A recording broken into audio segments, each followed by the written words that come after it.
বিসমিল্লাহির রহমানির রহিম। আমাদের এলাকায় এখন চলছে ভুট্টার মৌসুম। এই ভুট্টার সময় জন পাওয়া খুবই কষ্ট, তাই এই সময় নিজেদের কাজ নিজেদেরই করতে হয়। তাই সকাল সকাল ভাত নিয়ে মাঠে চলে গেলাম, কারণ ভুট্টার অনেক কাজ বাকি রয়েছে।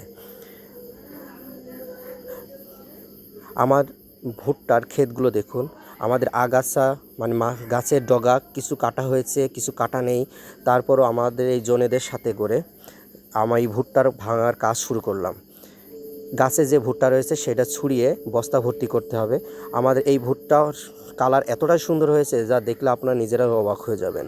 আমার কাছে খুবই পছন্দ হয়েছে, কারণ ভুট্টার কালারটা এসেছে লালচে কালার, অর্থাৎ না লাল না সাদা, আসলে দেখতে অনেকটাই সুন্দর। এই মাঠ পেরিয়ে আরেক মাঠে যাচ্ছে, অর্থাৎ এক ফসলের মাঠ থেকে আরেক ফসলের মাঠ। আমাদের এখানে 4-5 বিঘে ভুট্টার আবাদ রয়েছে। এদিকে কিছুটা গাছ কাটার আছে, আর কিছুটা যে গাছের মাথা বাদ রয়েছে, কারণ এগুলো কাটা হয়নি, কারণ খড়ির জন্য খুবই প্রয়োজন। তাই এখানে যে বস্তা লোড করা হয়েছে সেই লোড করা বস্তা নিয়ে রাস্তায় আসতে হবে, কারণ যে জনেরা আছে তারা এগুলো একা করে সামাল দিতে পারছে না। তাই আমি মাথায় করে বস্তা আগে নিয়ে যাচ্ছি। যাওয়ার সময় খুবই একটা দুর্ঘটনা হলো, কারণ এই যে সোস আছে, সোসটা পায়ে ফুটে গেছে এবং অনেকাংশে কেটে গেছে।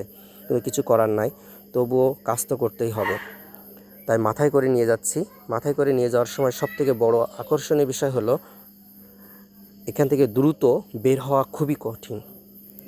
আর এখান থেকে আমাদের বাঁ পাশে আছে ধানের ক্ষেত। এই ধানের ক্ষেতের একটা মজার দৃশ্য হলো যে এখন এখানে অটোমেটিকলি পানি ওঠে ডিপের মাধ্যমে। আর এখানে আমরা কিছু ভুট্টার খড়ি দিয়ে দিয়েছি যাতে করে পা পিছলিয়ে না যায়, তবুও কিছু করার নেই, পা পিছলিয়েই যাচ্ছে।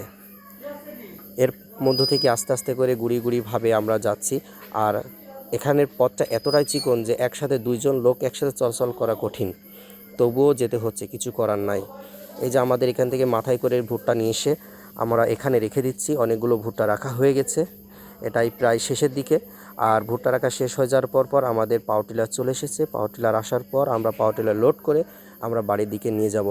আর আমরা এখানে রাস্তা পাহারা দিচ্ছি যাতে কোনো গাড়ি আসলে সেটা থামাই দিতে পারি, থামাই দিলে যাতে কোনো দুর্ঘটনা প্রবণ না হয়। এবারের কাজ হলো ভুট্টাগুলো সম্পূর্ণভাবে গাড়িতে লোড করা, এবং এগুলো লোড করতে হবে আস্তে আস্তে, কারণ এই ভুট্টার এতটাই ওজন মানে আসলে বলাই বাহুল্য। তাই একা একা করা বেশিক্ষণ সম্ভব নয়। উপরে যেগুলো আছে সেগুলো আমরা লোড করার চিন্তা করছি। আর এবার আমি মাথায় তুলে দিচ্ছি, কারণ পাওয়ার টিলার যারা আছে তার মাথায় তুলে দিয়েছি যাতে করে সে সহজে লোড করতে পারে। এইবার লোড করা সম্পূর্ণ হলে আমি গাড়ির মাথার উপর উঠে এবার বাড়ির উদ্দেশ্যে রওনা দেব।